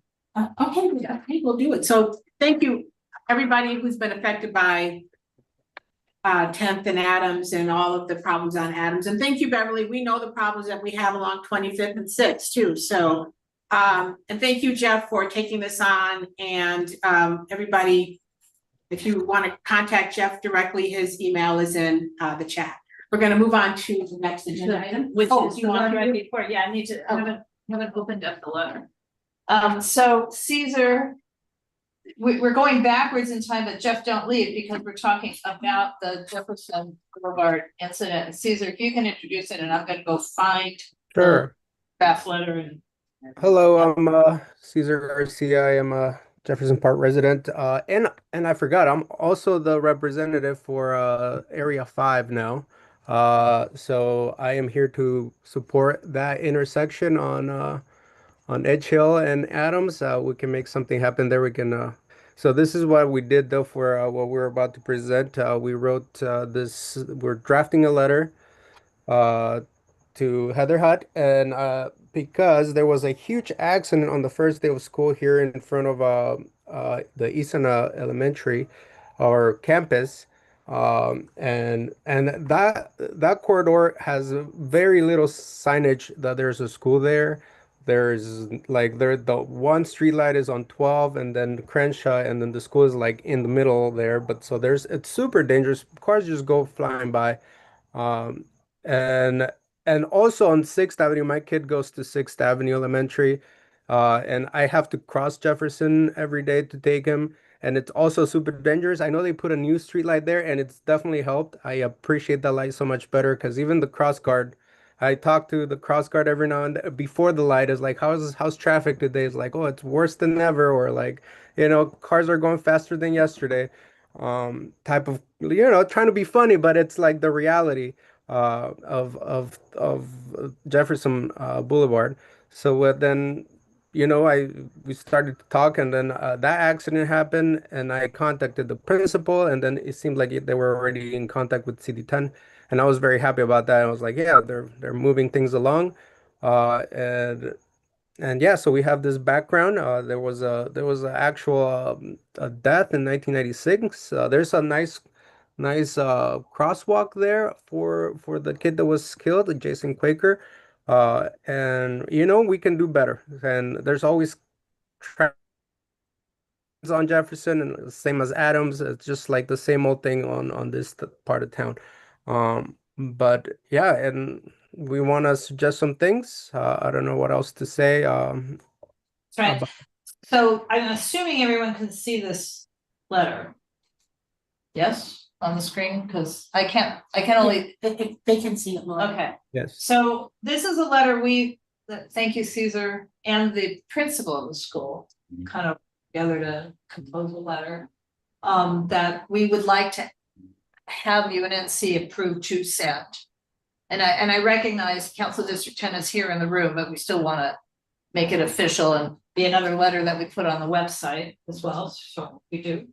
But so the community impact of the speeds is the increased risk of accidents. Whatever's going on now, it's not working. And we would like enhanced walkability and safety for parents and children. And so we would like an expedited comprehensive traffic study. I hope that can happen despite, in other words, I don't want to hear, me personally, I don't want to hear budget concerns when it relates to lives. Right. That should be what we do. But the recommendations at the moment would be a more highly visible crosswalks with flashing beacons, bollards at key locations to shield pedestrians from errant vehicles. That's a nice way of saying it. Yeah, maybe we can also add the speed bumps, because I like what Jeff Camp just said, the table speed bumps. Right. Or anything that slows them down would be Right. Right. Well, we can ask for things that we know we can't get this year right as a budget. But increased law enforcement presence would be nice. And I'm doing this where it keeps flipping backward. Consistent with the recently passed Healthy Streets LA ordinance, which aims to improve the walkability and safety of our streets, we encourage a commitment to a complete street design that prioritizes the safety of pedestrians and cyclists. And maybe that includes a road diet for Jefferson. So this is our letter. And we urge the council to recognize the critical importance of child safety and to act without delay. Respectfully. Anyway, what do you guys think? And should I keep the letter up? I can stop the share. Can we recommend this letter to the UNNC governing board to approve and send out? Can I motion to approve, or how does this work? I guess I would like to say, why can't you include Adams on that also? That's true. Yep. We can. There's a school at Adams. We have to edit it to say, oh my God, there's been this many accidents on Adams. Yes. Yeah. I know that James reached out to our senior lead officer to get all the traffic for the past year, the traffic accidents. So once we get that could be included. Or we could do a separate letter, but I'm just saying that you're sending a letter and we already have Jeff Camp's commitment. Because we already had this done before I did the agenda. Remember I said, because we're doing this, we can add stuff. Okay. Right. All right. Well, maybe we'll just do a separate letter once we get the right. There might be maybe. Is that okay with you guys to do 2 letters? Yeah. And let me share with you, Laura, why. I'm on the OPNC Neighborhood Council, and HLA, the people come in asking for letters, this, that, and the other. I think maybe, and you're very thorough with everything that you do. I don't know if you spend a lot of time on really researching HLA and how that's going to negatively affect our traffic within the city, because they're wanting to add bike lanes. Like instead of 2 lanes each way, they want to cut these to 1 lane each way, which is also going to divert traffic. And in the research that they did, it was very misleading, because they ran this campaign about saving lives. But when the statistics were actually done, they actually showed that Vermont Avenue has the most deadly pedestrians and bicycle deaths in history. But they're really not focusing on Vermont. They're focusing within the inner city. So LAFD and the police department came out against that measure too late to say that this is going to impact their getting to and from by a lot of time, which is life altering and life saving. So before you, I don't recommend HLA as being a part of the plan. I think it's not, I don't think it's a good idea. LAFD doesn't, LAPD doesn't, and I think it needs to be revisited. Okay. Sorry, I would like to disagree. I did the research on that one, and I would like to disagree on that. I think HLA is the best we can do now. I know it's not perfect, but reducing just cars on the road will, or not cars on the road, lanes, right. will reduce the cars in the long term. I know it might be annoying in the beginning, but eventually more people will get on. No, Like because for myself, I ride my bike. No, but we 90-year-old around. and 90-year-old Just finish. handicapped people do not ride bikes. Sorry. Raise your hand, and Thank then you. Laura will call on you. Right, and Laura might call on herself. So Caesar, were you done? Just You don't have yeah, to have just- been done. yeah, okay. Well, Okay. I Go ahead. lost my thought, but thank you. Go ahead. Yeah, well, see, and I'm working on these initiatives and I understand them. I've done research on them. And you guys do not account for senior citizens. What you're trying to do is get people on bicycles and get rid of Oh, cars. no, we're not getting rid of all Hold the up a lanes. second. Laura, put them on mute. Just Sorry. mute. Okay. So here's the thing. We're gonna take turns. Beverly, we hear your complaints. You don't like HLA. We got it. Caesar, we understand where you are. I want to take it back to the letter. Yeah, I want to take it back Okay. to something I want to say. Okay, go ahead. First, I want to ask, and only answer if you really know the answer to this. Isn't HLA, didn't the voters pass it, so it's the law of the land, but didn't it say that the next time the city needs to do work on a street, whatever that street is, they have to implement Correct. the already in the law Right. transportation element. So I don't see that there's any value to value judging HLA because Beverly, go on. I'm giving you my opinion. I don't Okay. think there's value to it. Also, in my personal circumstance, since my best friend was killed riding her bicycle, I'm very much in favor of protected bike lanes, and I don't care if that slows down traffic. But what we're hearing, again, I'm doing my opinion now. What we're hearing tonight is a desire to slow down traffic. And yeah, when you go down to single lanes, it does slow down the traffic. So that's my opinion. But the HLA thing is, I think we're not here to debate HLA because it's in place. But in the letter, you're implementing it in the letter as if it's a great idea. And I think you need to do a little bit more research on the actual goal of HLA. Michael, the guy who's over this, he lives in Brentwood. He doesn't live in the inner city. All these people that are doing this work in HLA, they don't live in the inner cities. They Okay, Beverly, we've We've got it. But the thing is, Caesar is the primary author. I've been editing with him. We will take a look and see if we need to reference HLA to do the rest of this, because maybe we don't. But we're not debating HLA. Okay. Well, I'd appreciate if you do that. Seriously. Okay. Yeah. But maybe that's something we can have on a future agenda. Also, Beverly, we are looking for a mobility chair. So once we get that, we'll start having regular mobility meetings, and that would be an area where we can have a discussion about HLA and having slowing traffic and having single lanes and everything else.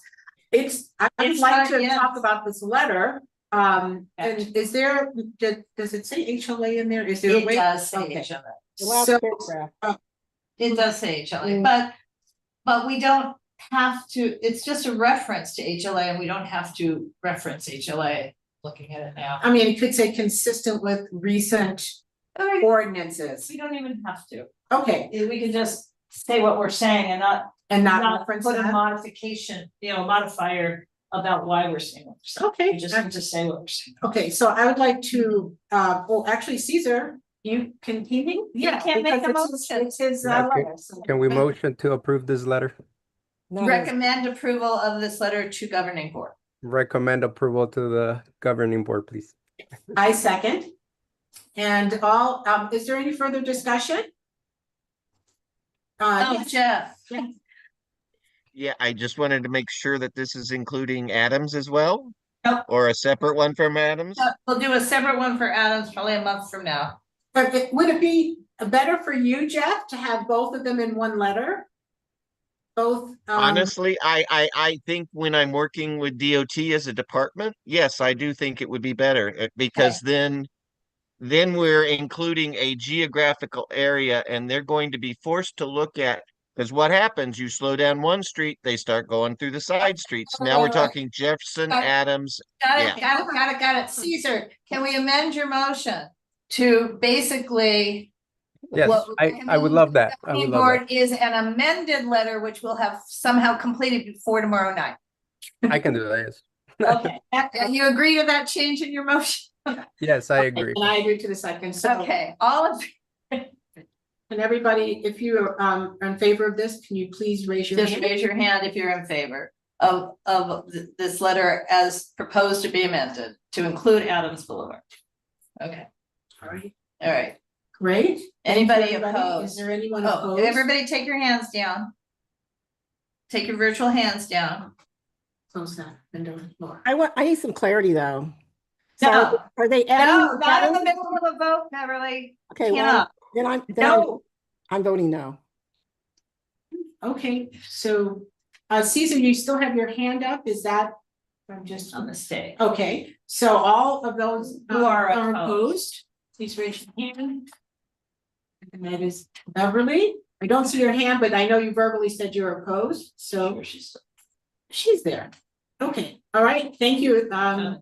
Okay. The motion passes. Yes. Okay, so very quickly, because it's 8:40, 2037 West Jefferson Boulevard, and probably some people are here for that. The HPOZ meeting for Jefferson Park was canceled last night. I am really glad CD10 is here. It was canceled because they couldn't get quorum. And that is because, I digress, but that is because there are only 3 board members. The CD10 seat has not been filled by CD10. I'm speaking on my own behalf. That must change. If it doesn't change, what the Cultural Heritage Ordinance requires is for the president of the city council to make a temporary appointment, and it says shall, not may, or if he feels like it says shall. Not a good idea. Maybe CD10 could just go ahead and appoint somebody to sit on the Jefferson Park board. Sorry to be bitchy. And taped. The seat hasn't been filled in more than a year. It's been vacant more than a year? Yes. It's been vacant a very long time. The mayor's seat is also vacant, and there's an applicant who applied 2 years ago.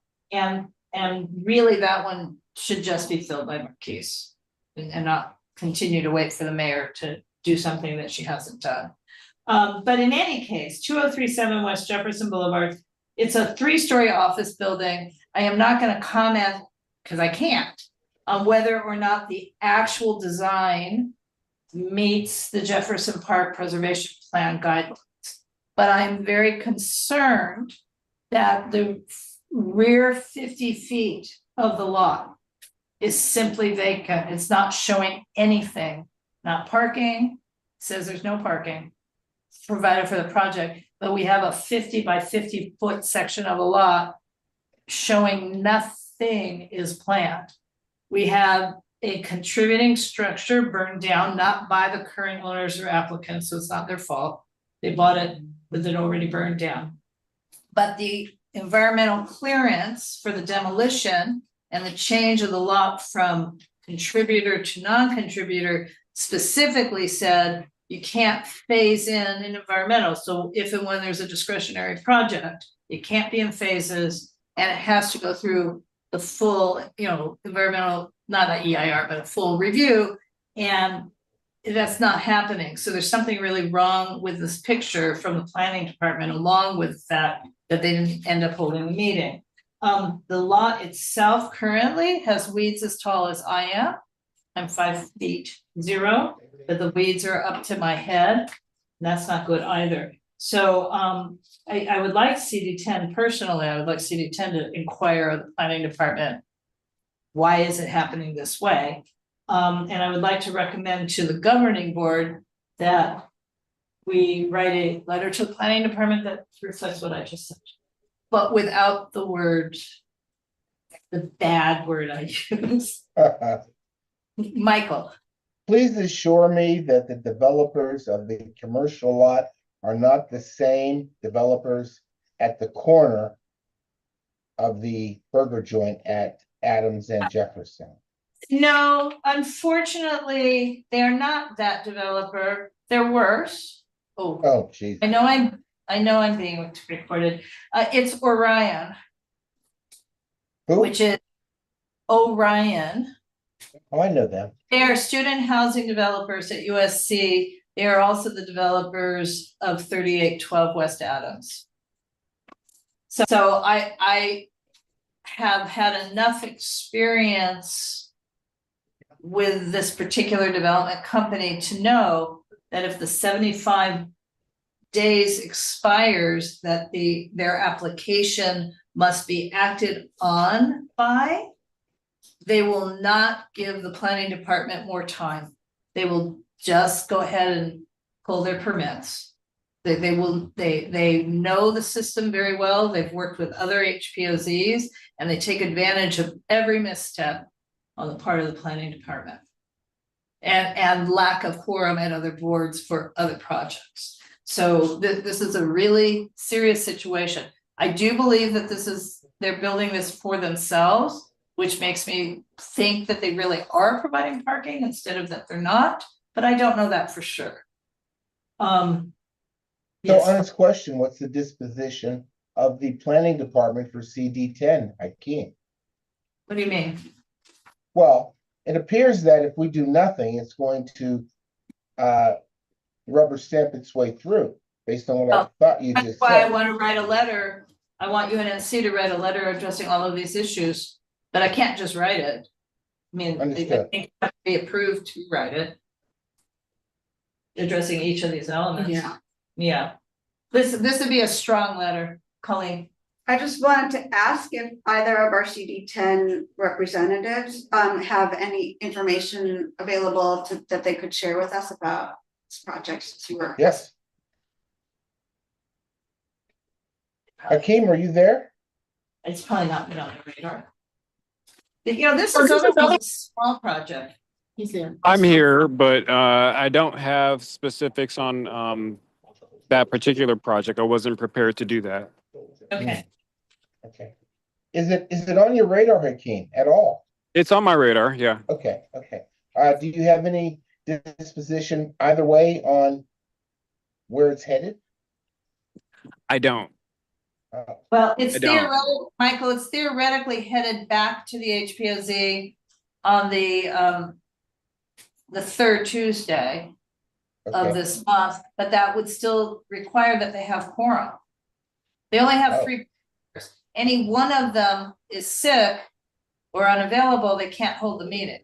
So that one of those chairs has been vacant for a while. We can talk about that offline. Been vacant for a while. Okay, we'll talk about that offline. Okay, Steve Peckman. And we're happy to make a nomination if we have the community support on someone. We don't, well, if you make a temporary nomination just to put a butt in the seat, I don't think you need our support for someone. And then get someone who's better if that's what's needed. But that's my opinion. That may not be the Jefferson Park residents' opinion.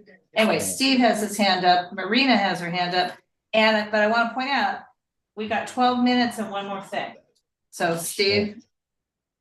So I'm trying to understand this. within a certain timeline? Is it 75 days of the application that if the city doesn't act, it's forced to approve? Is that what you're saying?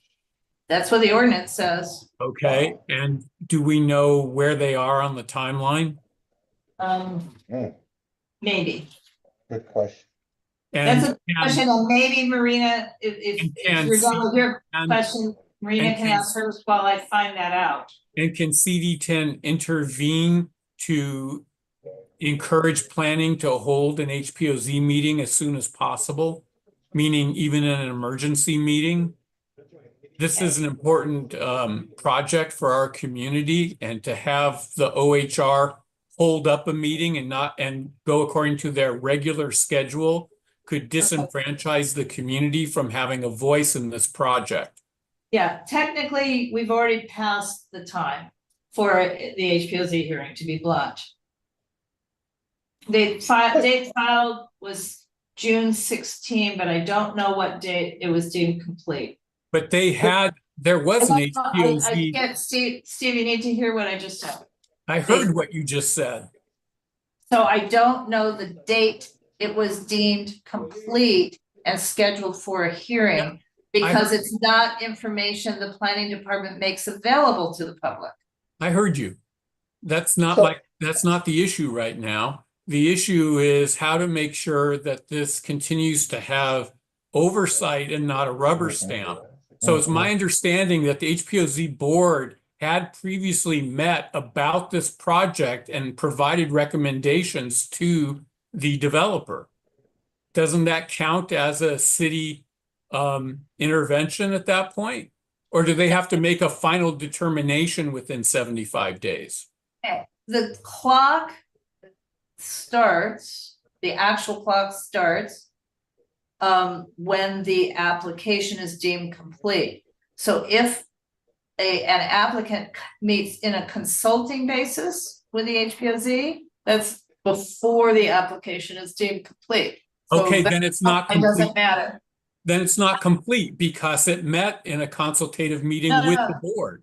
Steve, it is deemed complete now. That's why it was scheduled for a public hearing yesterday.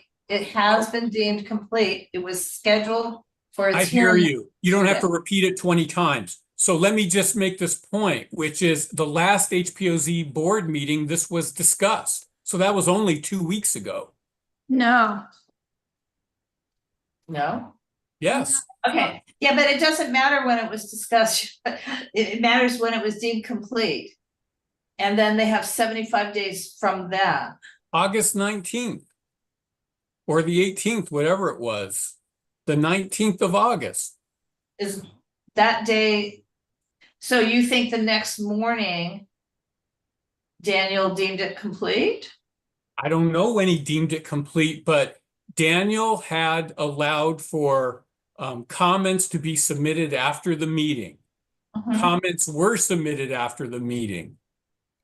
And so by your definition, Laura, you would say it's not complete if comments were submitted. No, I'm not making up a definition.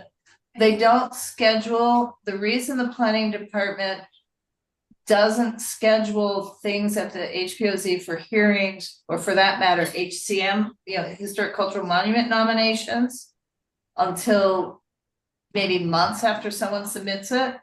They don't deem an application complete, which is a thing. It has a date. They don't do it until they think they can accomplish having the public hearing and whatever processes they need to do and the director's letter within 75 days.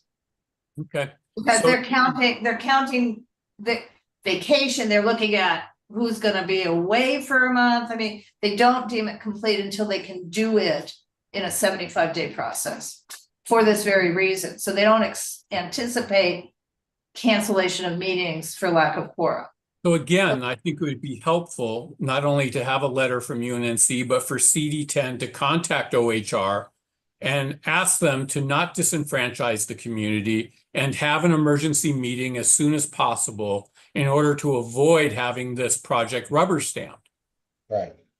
Quick question, Lauren. What are the trepidations against approval? I'm sorry, I didn't understand that. I couldn't hear. What are the objections against automatic approval? What are we concerned about that they're not? Well, doing I or think we'd have be not done? concerned about what's the last 50 foot of the parcel, among other things. Okay. And, All right. and again, I'm not on the HPOZ board. I don't know. I don't have the plan memorized, even though I helped to write it years ago, Mr. Colleen. But I don't have it memorized. I don't know if the design is compliant with the plan. There are design issues. There's also the issue of potential piecemealing, which Yeah, that like goes is the last. along with the issue of the 50 foot back. So there are significant issues outstanding about this project that concern the community. Yeah, it's an odd location for a three-story office building. All I know is that at 9 o'clock. It's we 9 have to o'clock and leave. Marina has her hands up, and like I Right. said, we had 12 minutes left and it is 9 o'clock. So I just have some quick comments. I think it would be very good to have an emergency meeting about this if we risk that, not fitting it in with the 75 days. And I also want to say to Hakeem that as a community, we will provide candidates for the CD10 board applicant for the board. All right. So was there a motion again? Thank you. I appreciate that. No, Steve, do you have a motion? So I move that we, You don't have to have one. I mean, we can yes, just. I have a motion. We recommend to the governing board that a letter be sent ASAP to OHR and CCCD10 about the concerns that Laura raised, and that CD10 be asked officially to ask OHR to schedule an emergency meeting in order to avoid disenfranchising the community in the discussion of this project. Can we just amend, either confirm that they have quorum for the 16th or hold an emergency meeting? Great. Amendment accepted. That's I'll my second. motion. Now, second. I do want to say something that I've seen this happen too often. Just making sure you have quorum in advance does not guarantee on that day that you will have quorum. Yeah. That's what happened in the last meeting. I understand that. Nothing guarantees anything, but we need to take a vote. So, yes, we had a motion, we had a second. Is there any further discussion? If not, everybody in favor, please raise your hand. Thank you. And Okay, great. Okay. Thank you. Anyone opposed? Okay. So, Okay. so lastly but not least, We don't, or does that have to be discussed? This, I know this is 38. can I go, can I take it straight? No, I'm asking you, can I take it straight to board? I think so. I mean, nothing has changed. We're talking about 3812, right? We're talking about Heather's motion to expand the HPOZ to incorporate Adams Boulevard. I think you could take that directly. to the Okay, board. we'll There's take no it one there directly. who would not. We'll take that directly to board. Yeah. Are there any other follow-up? Please say no. Follow-up to previous cases, ENS or old business, anything else? No. Okay, All right. then we are going to adjourn. Great. Thank you very much. Very everyone. much. And, oh my God, okay, All I know is we have to be out of here in 3 minutes. I know.